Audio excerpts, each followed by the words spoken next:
Hey everyone, it's Mikey Chen. I've been wanting to make this video for a long time now because this topic is super interesting to me. I have always really been intrigued by haunted or just plain super creepy places. I used to actually look up all the local haunted spots near me and then drive there to take a look. I mean, I wouldn't go inside. I said I'm interested, not suicidal. But there was a time in my life where I actually lived in a haunted building, and I'll tell you about that at the end of the video. Of course, before we begin, I want to warn against watching this video alone or at night during thunderstorms, near cemeteries, woods, in a creepy old house, or generally anywhere that is dark and creepy. And if you choose to ignore the warning, just check your closets and under the bed before we start. Here are, in my opinion, 4 of the creepiest places in the world. And I'm going to change this video up a bit, so we will be counting down from places that will make you cry out for mommy to places that if you visit, you better be wearing a diaper, and even that might not be enough to contain all the crap that will be scared out of you.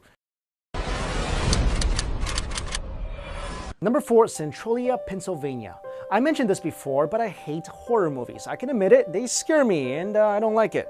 One of the scariest movies I ever seen was Silent Hill. That movie totally freaked me out, and the video game was much worse. I really don't like the concept of going somewhere and being hunted by a bunch of creepy monsters and never being able to find my way out. Well, that's what makes Centralia, Pennsylvania so creepy, is because that place is basically Silent Hill in real life. Centralia used to be a huge coal mining town, but in 1962, the coal beneath the town caught fire.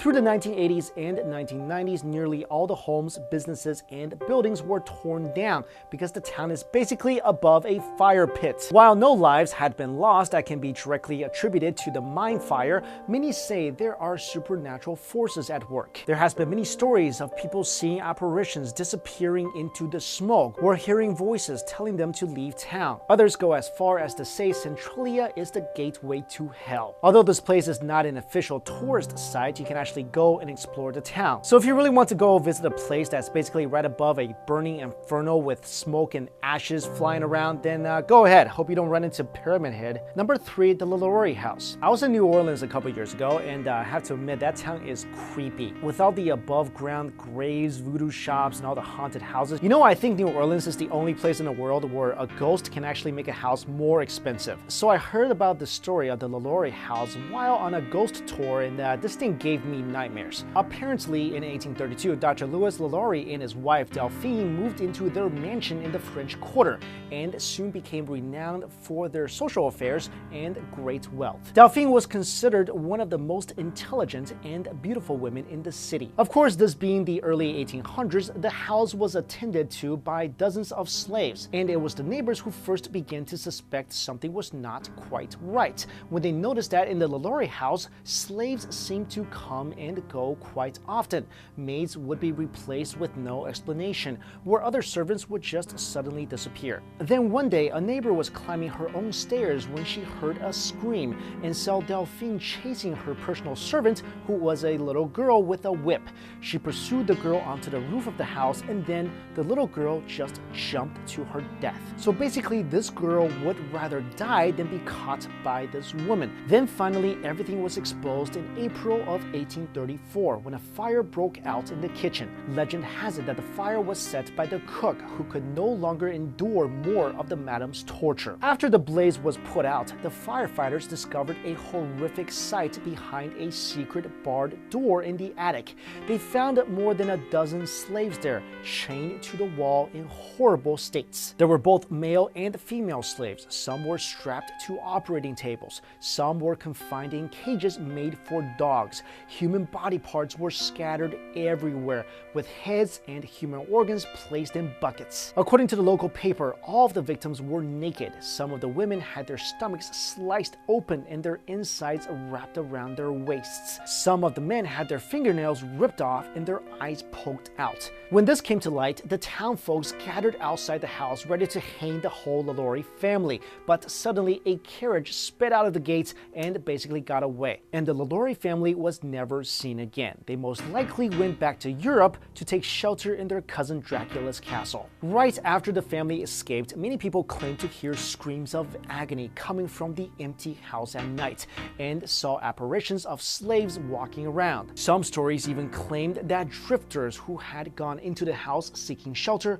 were never heard from again. What's crazy is that today the house has been renovated and restored and serves as luxury apartments. What other city do you know of that can turn a haunted building where dozens were brutally murdered by the evil versions of the Addams family into luxury apartments? I mean, seriously, luxury apartments? You can't pay me to live in that place. I'll go live in a drug den in the worst part of town and I think my survival rate will still be better. Number 2, the Island of the Dolls. This place is the combination of 3 terrifying factors: little kids, creepy island, and dolls. The Island of the Dolls is located in the canals south of Mexico City, and this place is covered with dolls. And not Barbies or Cabbage Patch Kids. We're talking about super creepy looking, mostly mutilated dolls with eyes that seem to follow you everywhere. I mean, take a look at these things, and this is in daylight. Can you imagine getting up in the middle of the night, hear a voice, go outside and look around and see this? And as we continue to peel the layers of this super creepy onion, it just keeps getting more and more horrifying.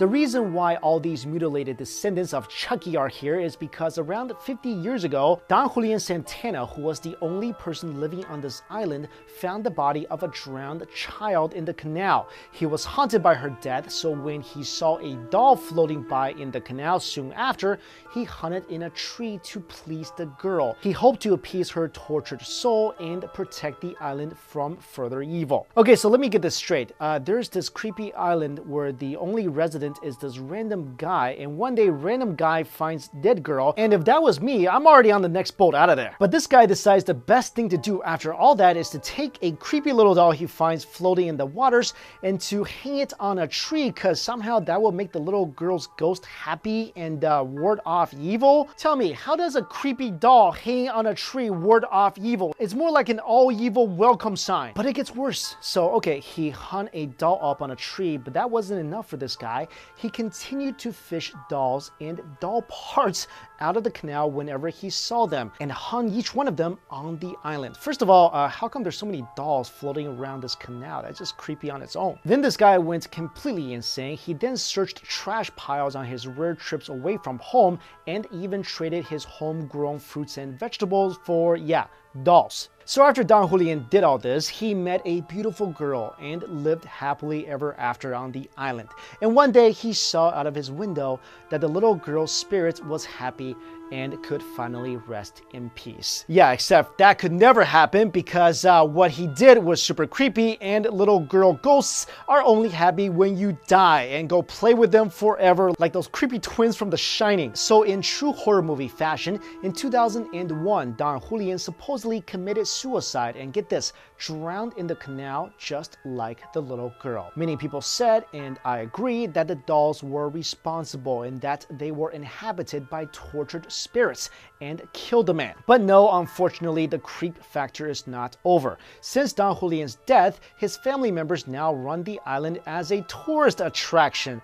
I think if you're ever in a relationship and your significant other says to you, "Hey honey, I think for vacation this year, we should go to a super creepy ghost-infested island filled with creepy dolls and just walk around."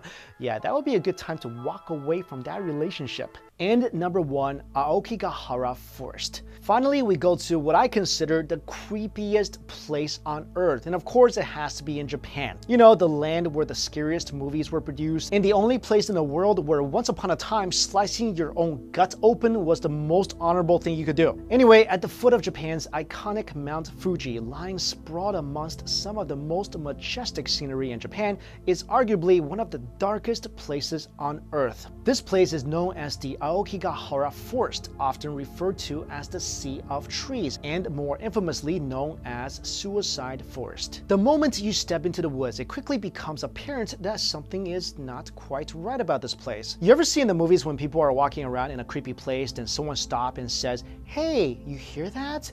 And someone else would say, "I don't hear anything." Then the first person would say, "Exactly."